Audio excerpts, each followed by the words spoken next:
Our speaker today is not just a coach. He is a lifelong champion maker. For over 30 years, Coach Chuck Barnard, is that how I say your name? Barnard.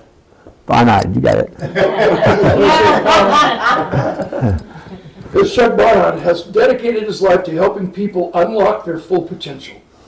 He holds a master's degree in special education, is certified in advanced behavioral modeling, and is a master NLP, timeline therapy, and hypnotherapy practitioner.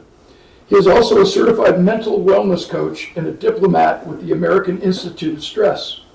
What really sets Coach Chuck apart isn't just his credentials, it's his story. On 3 different occasions, he has walked across burning coals with Tony Robbins. He has spent more than 50 years as a baseball player and coach, teaching young men what it takes to be a champion in life. Chuck has also been an avid skier for 58 years and loves the life lessons learned in the great outdoors. Coach Chuck is a devoted father of 4 and brings that same heart for family and future generations into every audience he addresses. He has faced his fears, overcome enormous challenges, and positively dealt with deep personal loss, yet each time he chose to rise. Because when life tested him most, Coach Chuck showed what it means to stand unshaken. His mission is simple and profound: to help others develop the champion's mindset. Please welcome the champion's champion, the coach's coach, His Majesty, Chuck Barnard.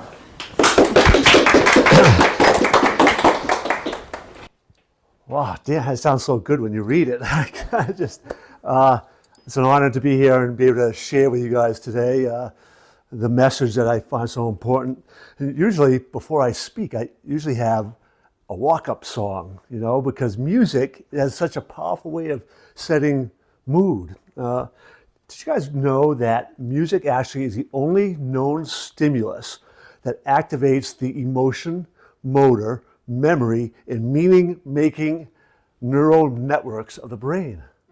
That's kind of cool.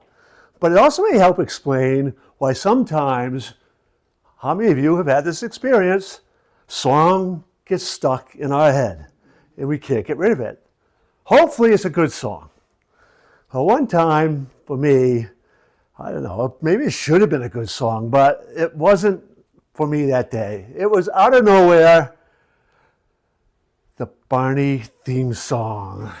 I love you, you love me. That's the only part I know too. And that was stuck in my head with a purple dancing dinosaur all day long. It haunted me. I couldn't get rid of it. But it did teach me a lesson. And that is music and our thoughts. They don't always just visit our mind. They actually move in and rearrange the furniture. And that also taught me even a more important lesson. It's really important for us to be careful about what we put on our playlist and put on autoplay. Which is why I often, very careful about what I choose for a walk-up song. So usually I would have one of my favorites is Never Give Up on a Dream. How many of you have had dreams that you can still remember that you had, I'm going to do this when I grow up, and maybe it's kind of faded away? Yeah? Well, for 30 years, I've had more than 30 years. Back in 1987, I had this idea for rearranging our school systems with a culture all about planting possibility and watching those seeds grow and sprout into something magnificent and beautiful. Because I felt like in my own experiences, there were too many times where those dreams were not cultivated by the school systems, but actually crushed. So that was a dream that I've been having for 30 years. And possibility always really kind of starts small, with a song, with a thought, with a belief. And that experience about beliefs and the power of beliefs for me really kind of had a powerful moment in 1987. And that was when I was in Los Angeles at a Tony Robbins seminar, Fear into Power, the Firewalk Experience. And I'm out in the hallway with hundreds of people beginning to gather, and the energy was different. It was not like any seminar I had ever seen, a bunch of college professors standing up and just kind of lecturing. You could feel the energy, totally different. And then the doors opened.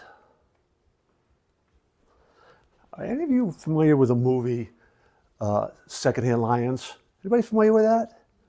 Yeah, I know you are, right? It's a magnificent movie, and it's one that's much underappreciated, but it's Michael Caine, Robert Duvall, the two big stars.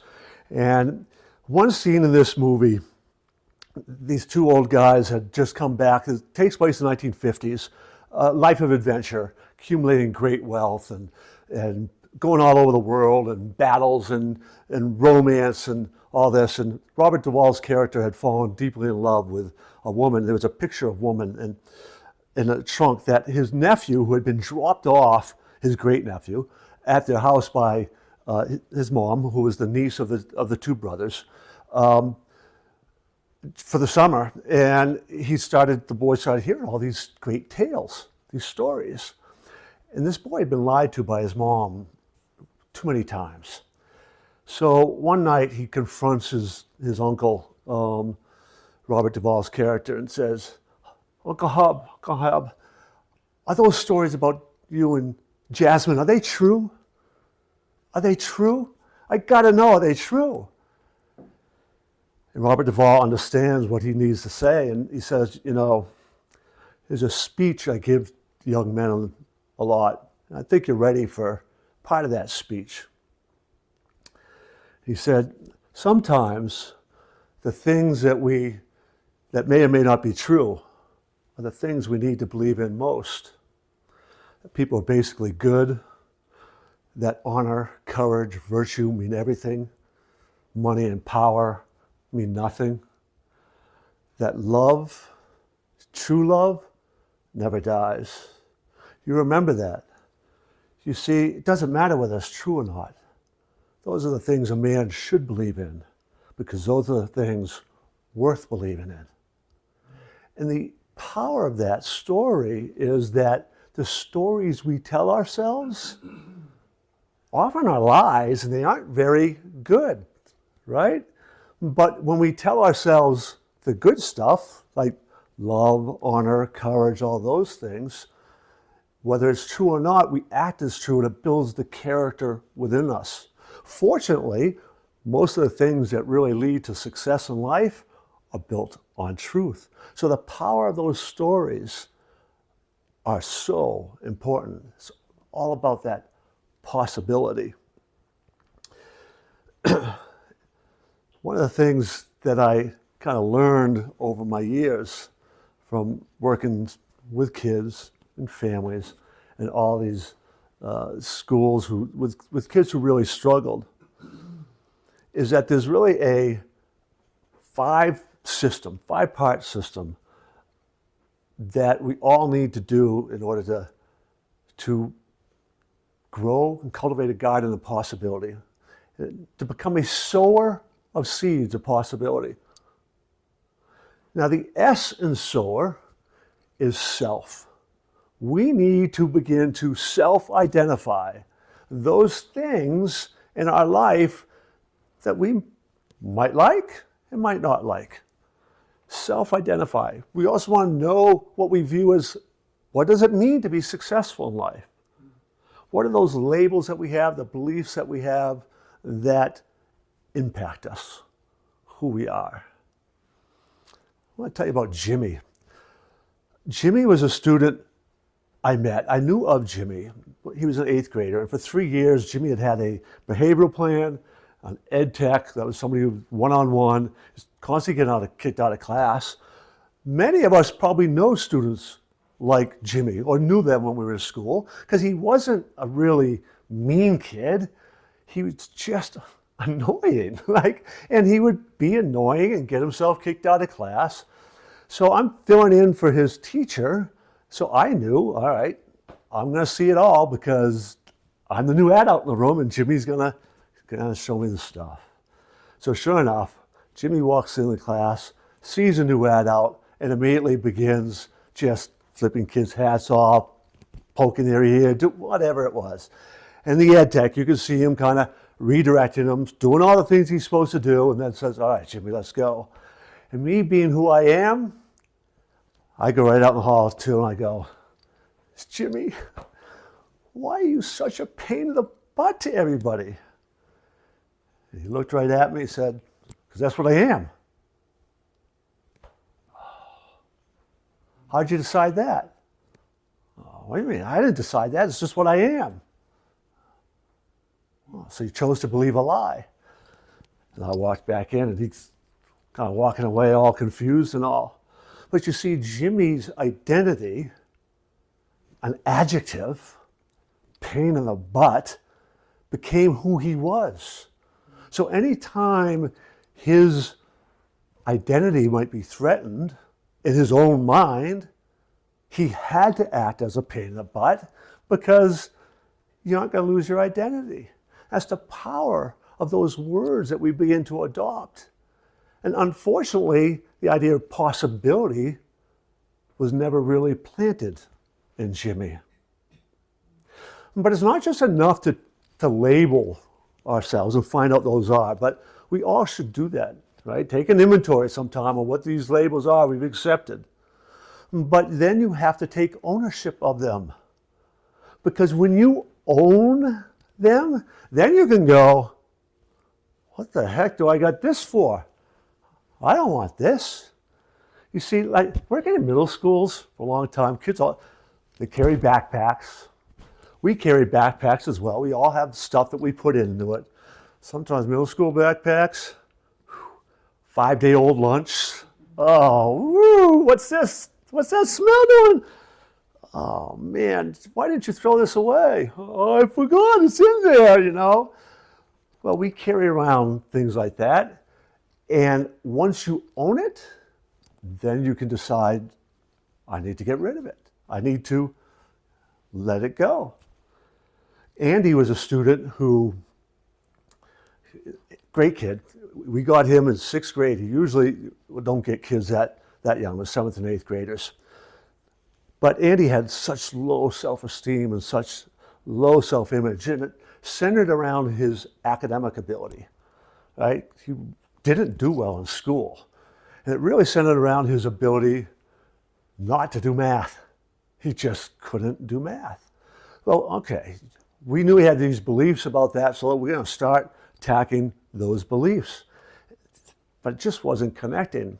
And then one day it just kind of came out. I just can't do math. Nobody in my family can do math. Nobody's ever been able to do math in my family. And my grandfather, great-grandfather's never been able to do math. Oh. It wasn't just that he couldn't do math. He inherited it. But in his mind, because he inherited it, he didn't own it. It wasn't his. Once we said, oh, well, if you inherit the house, and is it yours? Well, yeah. Couldn't you sell it if you wanted? Well, yeah. Once we began to make that connection that it's his, then we could show him how to do the W. That's weed it, right? Once we own it, then we can weed it out. We can learn. We got to get rid of those things that we don't want. I know you guys have heard this story, but it says it so well. When my wife passed away from cancer, I planted a garden in her honor, and my sister really helped me do it right? Get all the weeds out, the deep weeds, redo the soil, make sure the plants that we want are in there. And it was beautiful. But that spring, the weeds had come back, started choking it out, because weeding the garden isn't a one-time deal, right? Life brings storms, it brings pests, it brings things that can damage our ideas, the ideas of possibility. So we need to learn how to weed the garden regularly. And to do that, this is where we now get the E and the R part of sower. Because you want to begin to, my other acronym, just for Dan, apply heat to your life. And that is habit, emotion, attitude training. And when you apply heat about these habits, you need an empowerment team, that's the E in sower. The empowerment team to hold you accountable, to help lift you up. You want people around you who are going to support you and hold you accountable for doing the things that you know you need to do, for weeding the garden. Really important and powerful.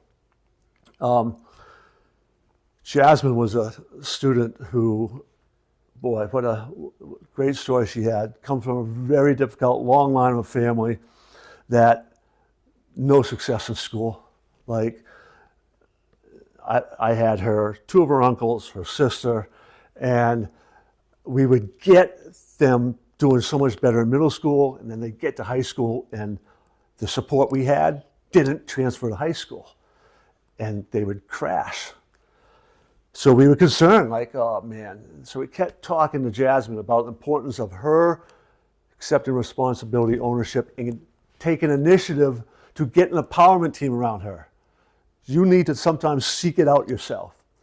So we did have some things set up for her at the high school, but she moved. She moved in with her mom, which was probably not one of the best things. And then she moved again and again. 3 high schools in 3 years. But each time she went and started seeking out the guidance counselors because she had decided that she wanted to graduate, be the first one to graduate high school. And she did, a year early, because she knew she needed to get out high school. But she sought out the people she needed to empower her. Real important, empowerment teams. Then the R, rituals.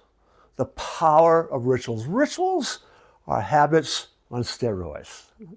Rituals are, they have a plan, they have a purpose, they have ceremony, they kick off some of those good brain chemicals. The power of rituals are so important. And there's 2 rituals that we encourage all the time. And one of our great challenges in school was taking the rituals we were teaching in the classroom and getting them to transfer outside, right? There's 2 really powerful rituals because we all have a morning habit, right? You get up in the morning and you go through the same thing probably pretty much every morning. Maybe the weekend's a little different. Maybe vacation's a little bit different. But basically you go through the same thing, right? Okay? And in the evening, before you go to bed, you go basically through the same thing. But you just do it. There's no thought and preparation for it. The rituals of those 2 things are about preparing your mind, your body, and your spirit for the day ahead, morning ritual, or for rest, recovery, and growth in the evening. And when you build those in your life, well, that's what enabled me to make it through those months. And even today, it's those rituals. When I wake up sometimes in the morning, I got the empty bed next to me. It's those rituals that I can fall back on that can keep me going, keep me moving forward. And those were the rituals that also Jasmine, who I told you about earlier, well, 6 months after my wife died, in December, we had kept in touch over the years, and she knew my wife had died, but in December, she lost her brother to a drug overdose and her grandmother who had raised her 2 weeks before Christmas time. In a family that had a long history of drug and alcohol and depression, she was beginning to go down. The co-teacher and I, who worked together for 14 years and worked with Jasmine, reached out, we taught, got her, she pulled out of it, And she said that what we had given her in middle school is what she fell back on. And that's what helped get her through. It's like, wow. That's one of the reasons why I am here before you today, is those kind of stories. Right? The power of possibility. And before I wrap up, I need to kind of tell you of a little boy who, to me, my prayer has always been that the power of possibility in his mind never got snuffed out, because he's a 5-year-old boy. And I was in high school running a police athletic league baseball league. And he was the Pee-wees, right? The Pee-wees. So it's 5 to like 7-year-olds. And we didn't do T-ball back in those days. We actually would pitch the kids, especially the younger ones. And I got pretty darn good at being able to hit the bat with the ball, right? So you got this kid. What was so special about him? Club hand, severe limp. Biggest smile in the world. And he would get up there and try at, there's not supposed to be striking out, but you can only go so long before you go, all right, Bobby, nice try, good work, get him next inning. And this went on, and it went on, and it went on. Every day, big smile, he'd come up, and then it happened. Ball rolls about 6 feet out front of the plate. The catcher with all his gear comes out, he picks up the ball, he throws it over the first baseman's head, and Bobby's running, limping down, and he reaches first base. And he just starts jumping for joy. His teammates run off the bench. They're all jumping and high-fiving him like he just had a walk-off hit in the World Series. I'm going, holy smokes, I can't be, all right, I'm in high school, but that's a beautiful thing. Bobby had that possibilities. This at bat, I'm going to get it. This at bat, this pitch, it's going to happen. And it finally did for him. That has been my dream, is to cultivate that in schools all around. When those doors opened at Tony Robbins' event, Firewalk experience, right? I knew it was possible. And I wanted to watch people walk on burning coals, because I knew it was possible, but how does it all happen? And then I found myself right there. Yeah! Beginning to walk. And when I got across the end, wow. But it was the experience of possibility. It wasn't just knowing it was possible. It was the experience of possibility. And that's something that is something we can help develop and cultivate in our kids. Is not just, oh, you can do it, but begin to build that actual experience into their lives. And that's the message I want to bring to schools. And I would encourage any of you who believes that children are our future, who believes that children are our future? Who thinks we should teach them well? Yeah. Who thinks in their own life they love to be more impactful? Okay? It's a message that needs to be heard. And guess what? Every single one of you lives somewhere where there's a public school. And you, in your public school, could be an ambassador who says, wow, you know what? You guys need to bring this father-son duo into your schools. So if you might be interested in talk and discuss, how could that work? I'm obviously going to be listening. So thank you for the time. It's a pleasure, honor to speak to you and to be in your home, Dan.